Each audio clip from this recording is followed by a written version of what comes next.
Loki, the architect of the MCU.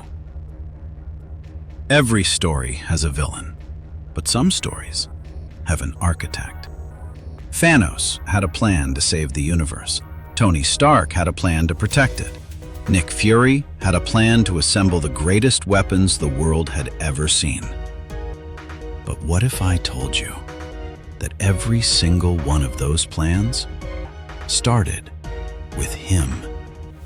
Not because he was the strongest, not because he was the most powerful, but because he was the only one who understood the game everyone else was playing. Loki didn't lose the MCU. Loki wrote it. And by the time this video ends, you will never watch a single Marvel film the same way again. The wound that made the weapon. Before we talk about manipulation, we have to talk about betrayal. Because you cannot understand why Loki does what he does until you understand what was done to him. Loki was not born a villain. He was made one. He was taken as an infant from a battlefield on Jotunheim, the son of a defeated king, Laufey, the ruler of the frost giants. Odin, the Allfather, the supposed paragon of wisdom and justice, took that child, reshaped him through Asgardian sorcery, raised him alongside his own biological son, and never told him the truth. Think about that for a moment. Not a year, not a decade, thousands of years. Loki spent thousands of years building an identity, a sense of self, a reason for his own existence on a foundation that Odin knew was a lie. In psychology, we call this a narcissistic wound. The moment a person discovers that the core belief they've built their entire identity around is false. For most people, that wound comes from abandonment, from failure, from rejection. For Loki, it came from the one person he trusted more than anyone in the universe, his father. The fall into the void at the end of Thor, that wasn't desperation. That was a man who had just discovered he was living in someone else's story, and he was choosing to write his own.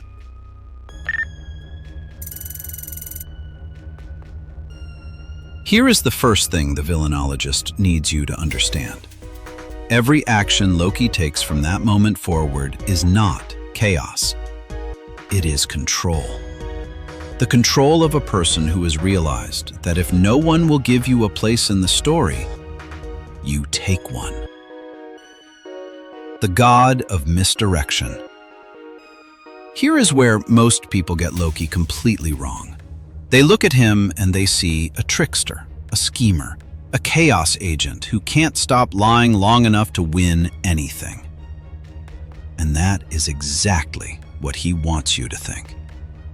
Loki's greatest power is not sorcery. It's not illusion magic or shape-shifting or any of the abilities that dazzle you on screen. Loki's greatest power is making you look at the wrong hand.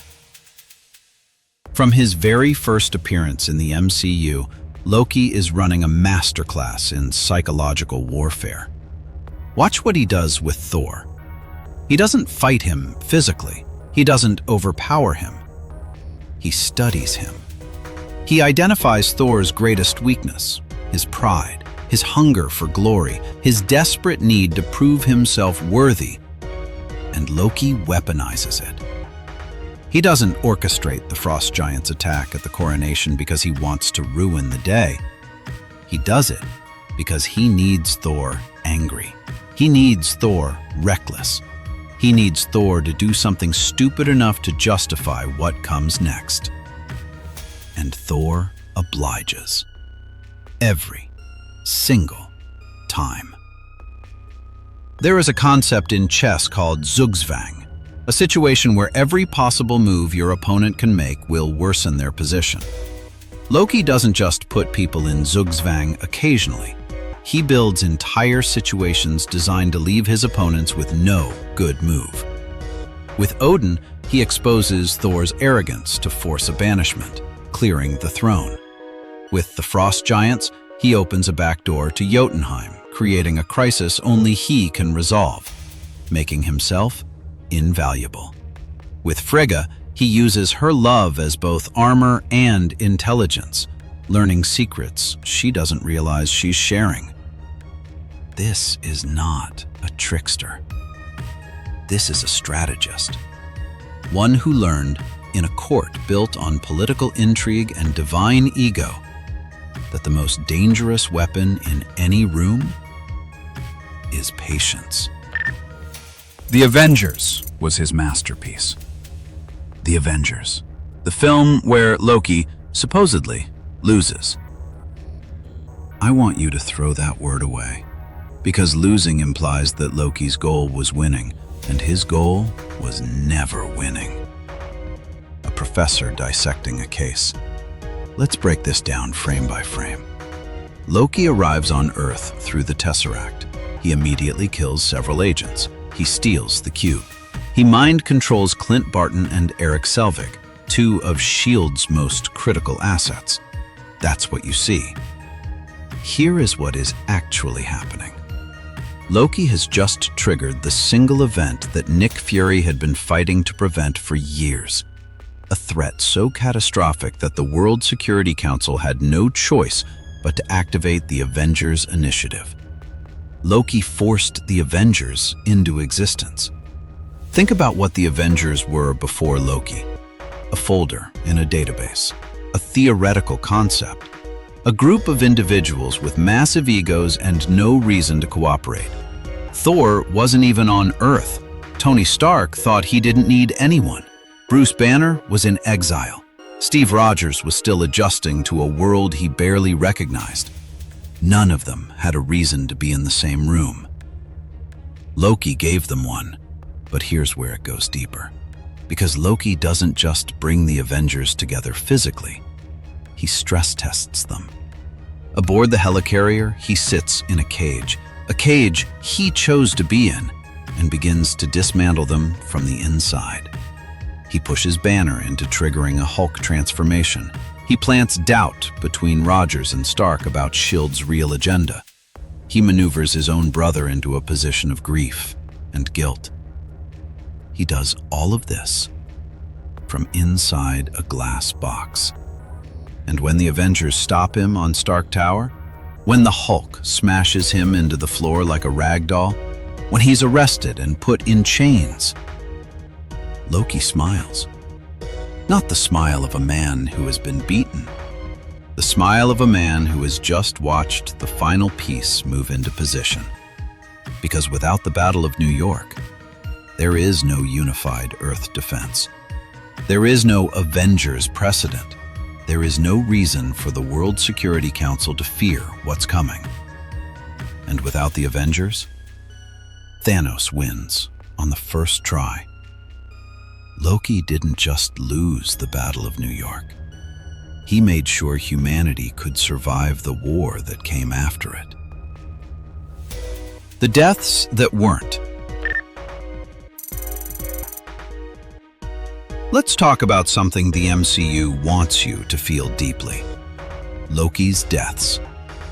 He dies in Thor: The Dark World. He dies at the hands of Curse, a moment so emotionally devastating that even Thor is brought to his knees. Except, he doesn't. He faked it, staged his own death with a perfect illusion, manipulated events so completely that he ended the film sitting on the throne of Asgard, wearing Odin's face. But let's not move past that too quickly, because what Loki achieved in the Dark World wasn't just a survival trick. He removed himself from the political chessboard entirely. The moment Loki dies, he becomes a non-threat. No one is watching for him. No one is tracking his movements. No one is guarding against his influence. He used death the way most people use disguise, and it worked perfectly. Then comes Infinity War. the moment that broke a generation of Marvel fans. Loki, standing before Thanos, the most powerful being in the universe, offers his hand in allegiance, and then reaches for a dagger. Thanos grabs him by the throat. No resurrections this time. And he doesn't resurrect. This one is real. Or is it? Here is the Villainologist question. What does a man who has faked his death twice, who has spent centuries studying deception, who has mastered the art of letting people believe what he wants them to believe, do when he knows he cannot win a fight? He makes the loss matter. Because Loki did not charge Thanos expecting to win. He charged Thanos knowing Thor was watching. He charged Thanos knowing that his death, this death, a real one, an unflinching one, would ignite something in his brother that nothing else could. Not grief. Rage. The kind of rage that drives a man to build a weapon capable of killing a god. The kind of rage that puts an axe in Thanos' chest in Wakanda. The kind of rage that keeps Thor alive, barely, when most men would have given up. Loki's final act was his most calculated one. He didn't die saving the universe. He died investing in the man who would. The identity fracture. Before we reach the TV, we need to sit with something uncomfortable. Because everything we've discussed, the manipulation, the strategy, the deaths, all of it exists on the surface level of who Loki is. But the Villainologist layer goes deeper. Loki is not a villain who wants power. He is a person who wants to exist. Think about what identity means to Loki. He is Asgardian, but not by blood.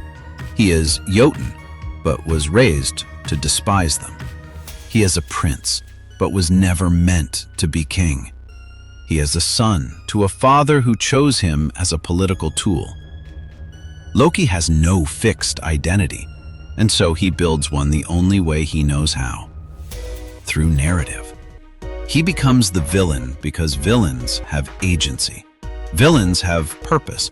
Villains leave marks on the stories they inhabit.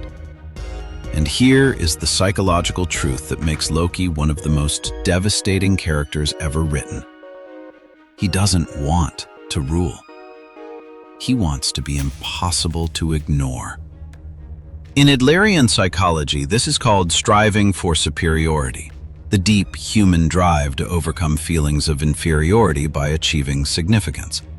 But in Loki's case, the inferiority was installed by design, by Odin, by the throne, by a society that worshipped strength and valued him only for his usefulness. So Loki didn't strive for superiority the way Thor did, through strength, through valor, through earned respect. He strived for it through irreplaceability. If you cannot destroy me, you cannot tell the story without me. That is the engine of everything Loki does, and it is also what makes the next chapter so extraordinary. The TV. Loki breaks the script.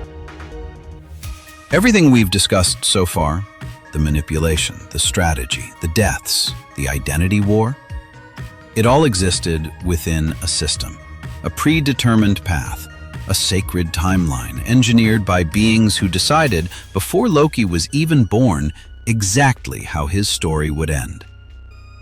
And then Loki found out. I want you to understand what the TVA reveal actually means for a character like Loki. Every victory he thought he engineered, allowed. Every escape, permitted. Every death he survived, calculated into a script he never saw. For most people, that revelation would be devastating. It would break them. It would confirm every insecurity, every fear, every whisper of worthlessness they'd ever felt. But Loki is not most people. Because here is what Loki does when he discovers he's been a puppet in someone else's story. He studies the strings. The TVA arc is the purest expression of Loki's psychological architecture. He doesn't rage against the system the way a lesser character would. He infiltrates it. He befriends Mobius, not by charming him, but by being genuinely curious about him, by treating him as a person rather than an obstacle. He forms a bond with Sylvie, another version of himself, shaped differently by different trauma, who found rage where he found cunning. And through that relationship, he confronts the one thing he's never been able to face directly. What happens when the manipulation stops? What does Loki look like when he isn't performing for an audience? The TVA gives us that answer. And what we see is not a villain.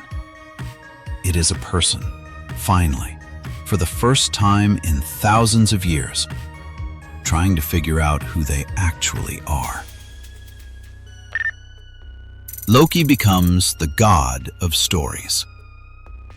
By the end of Loki Season 2, something happens that the MCU has never done before, and may never do again. Loki doesn't save the day through strength. He doesn't outsmart the villain. He doesn't find a loophole or pull a trick or stage another spectacular misdirection. He sacrifices. Completely. Totally. Without audience, without applause, without anyone watching. He tears apart the loom at the end of time. He absorbs every single branch of the multiverse into himself.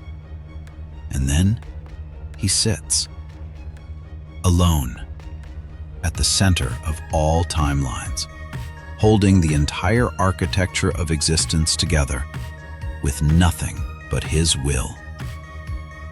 Let me tell you what this moment actually means.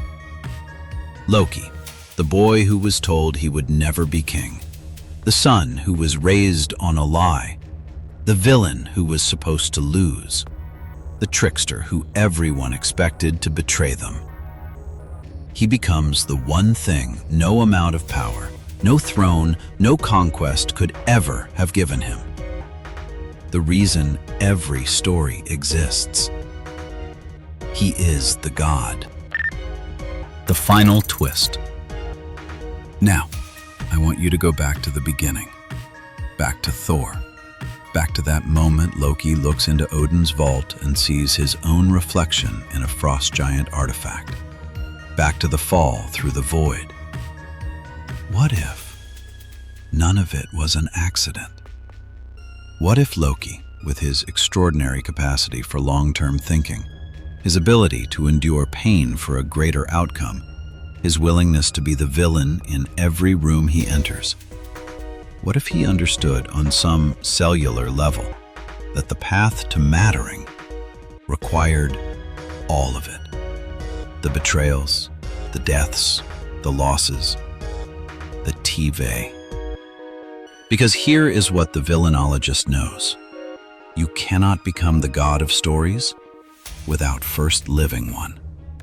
And every great story needs a villain, a force that pushes the hero to their limit, a mind that challenges the system, a presence so persistent, so impossible to extinguish that the universe itself has to renegotiate its rules to contain them.